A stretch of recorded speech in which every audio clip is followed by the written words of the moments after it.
শেখ হাসিনা পুত্র জনাব সজীব ওয়াজেদ জয় সাক্ষাৎকার দিয়ে বেড়াচ্ছেন।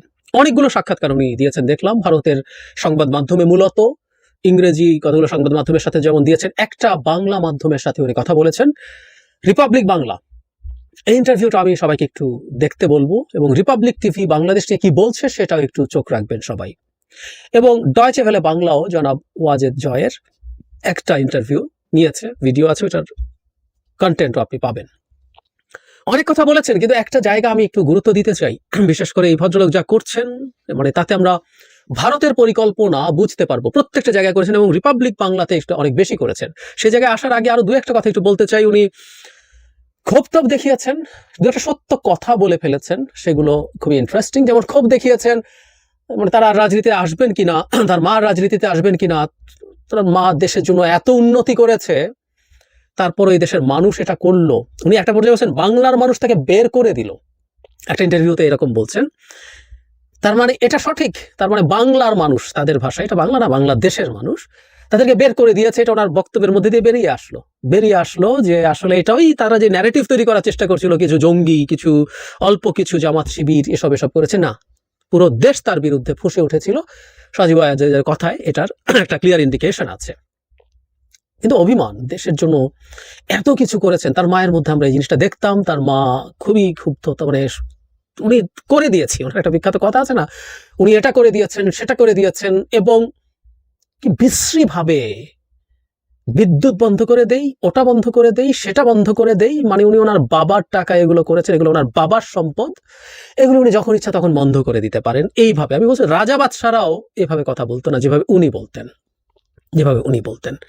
সো বোধ হয়ে গিয়েছিল একটা তথাকথিত উন্নয়ন করেছে এবং সবকিছু তারাই করেছেন, সেখানে অভিমান আছে, এই অভিমান তার মধ্যে দেখলাম। তবে এটা দেখে ভাল লাগলো কারণ হচ্ছে তাদের যে তথাকথিত উন্নয়নের ন্যারেটিভ, সেই ন্যারেটিভ মানুষ খায়নি, কারণ আসলে উন্নয়ন সো কল্ড যেটা হয়েছে সেটা কেউ দেখে নাই।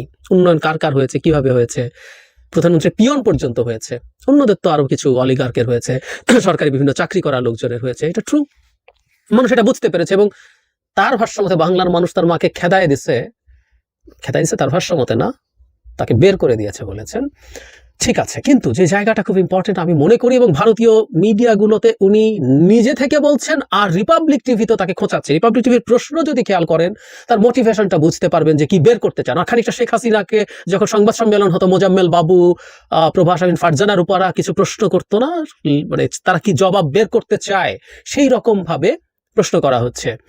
এই অন্য ইন্টারভিউগুলোতেও, যেগুলোতে আসলে মোটা দাগে জিজ্ঞেস করা হয়েছিল, উনি একটা পর্যায়ে বলছেন আমার তো এখন ক্ষমতা নাই, শেখ হাসিনাকে ক্ষমতাচ্যুত করা হলো, এবার দেখো বাংলাদেশ কি হয়। এই যে দেখো তুমি চারপাশে এই যে যাবতীয় ঘটনা ঘটছে, বাংলাদেশ যে এই মুহূর্তে এক ধরনের খুব একটা মানে এক ধরনের ভাঙচুর হচ্ছে, এক ধরনের অল্প স্কেলে হলে কিছুটা নৈরাজ্য আছে, এগুলোকে উনি ইন্ডিকেট করছেন, এবং ওইগুলোকে ইন্ডিকেট করে দেখাতে চাইছেন দেখো আওয়ামী লীগ না থাকলে কি হয়।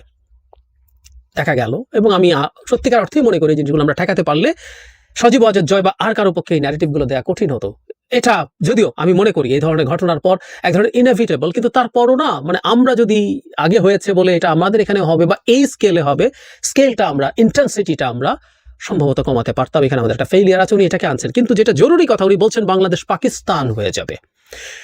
বাংলাদেশে ক্ষমতা নিয়েছে এই একই ভারতে, বিশেষ করে রিপাবলিক টিভি প্রথম দিন থেকে এই ন্যারেটিভ সামনে আনার চেষ্টা করেছে, সেটা হলো বাংলাদেশ জঙ্গিবাদের রাষ্ট্র হয়েছে, জঙ্গিরা ক্ষমতা নিয়েছে, বাংলাদেশে মূর্তি ভেঙে ফেলা হচ্ছে। এবং আমি আগেও বলেছিলাম, একটু স্মরণ করিয়ে দিতে চাই, রিপাবলিক টিভি বলছে বমিয়ানে যে তালেবানের প্রথম সরকারটা বুদ্ধ মূর্তি ভেঙেছিল, সেই রকম কাণ্ড এখানে হচ্ছে। মানে এটা কত বড় মিথ্যাচার। আগের যে তালেবান সরকারটা ছিল, তারা স্ট্যাচু বা মূর্তিকে ধর্মবিরোধী বলে মনে করে তার রাষ্ট্রের সব মূর্তি ভেঙে ফেলেছিল। এর মধ্যে পাহাড় কেটে বুদ্ধের তৈরি করা যে বামিয়ানের মূর্তিগুলো ছিল, সেগুলো তারা ভেঙে ফেলেছে ওইটার পার্ট হিসাবে। ওইটা বুদ্ধের প্রতি কোনো বিদ্বেষ বা অন্য কারোর প্রতি কোনো বিদ্বেষ, কোনো মূর্তি সে রাখে নাই। বাংলাদেশে তো আর কোনো ভাস্কর্যের কোনো সমস্যা হয়নি। বাংলাদেশের রাজু ভাস্কর্য আছে, বাংলাদেশের অপরাজেয় বাংলা আছে, অ্যাটাক হয়েছে, হয় নাই তো? ওগুলো তো মানুষের মূর্তি।